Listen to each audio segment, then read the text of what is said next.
జ్యోతి అయితే ఒంటరిగా కూర్చొని ఎలా ఆలోచిస్తూ ఉంటుంది.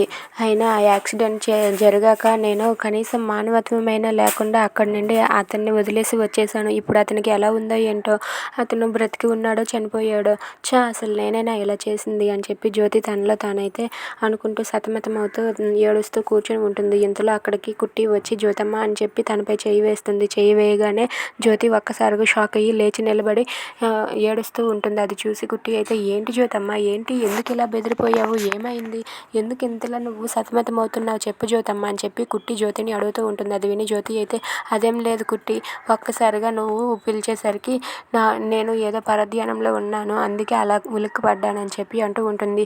లేదు జ్యోతమ్మ, నువ్వేదో తప్పు చేసి పోలీసుల నుండి తప్పించుకుంటారు చూడు, అలా ఉన్నావు జ్యోతమ్మ, నాకెందుకు అనుమానంగా ఉంది అని చెప్పి అంటూ ఉంటుంది.